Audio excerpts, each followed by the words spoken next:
হাতির হামলায় মৃত্যু হলো এক বনকর্মী। আলিপুরদুয়ারের ঘটনা। আলিপুরদুয়ারের কালচিনি চা বাগানে হাতির তাণ্ডবের জেরে মৃত্যু হলো এক বনকর্মীর।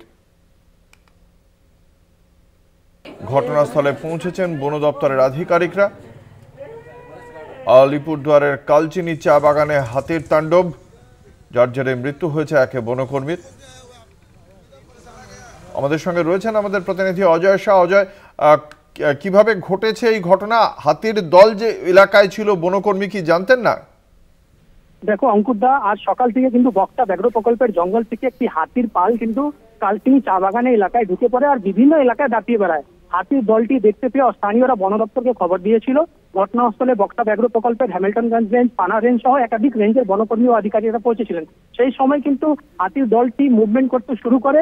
বনকর্মীরা হাতির দলটিকে জঙ্গলের দিকে তাড়ানোর চেষ্টা চালাচ্ছিল। উক্ত সময় কিন্তু একটি হাতি হ্যামিল্টনগঞ্জ রেঞ্জের বনকর্মী মদন দেওয়ান তার উপরে আক্রমণ করে দেয় আর এই ঘটনায় তার কিন্তু মৃত্যু হয়েছে। ঘটনাস্থলে বন দপ্তরের একাধিক আধিকারিকরা পৌঁছেছেন। মৃতদেহ উদ্ধার করে কালচিনি থানায় নিয়ে আসা হয়েছে। এখন মৃতদেহ ময়নাতদন্তের জন্য আলিপুরদুয়ার জেলা হাসপাতালে পাঠানো হচ্ছে। এই ঘটনায় তীব্র চাঞ্চল্য ছড়িয়েছে এলাকায়। হাতির দলটি কিন্তু এখনো চা বাগান এলাকায় ঘুরে বেড়াচ্ছে।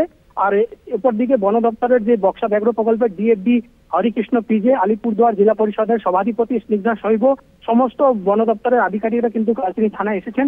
তারা যে বনকর্মী মারা গেছে তার পরিবারের সাথে কথা বলছেন আর আগের হাতির যে দলটি বাগানে রয়েছে তাকে তাড়ানোর জন্য উদ্যোগ নেওয়া হচ্ছে। ধন্যবাদ। আমাদের সঙ্গে ছিলেন আমাদের প্রতিনিধি অজয় শাহ।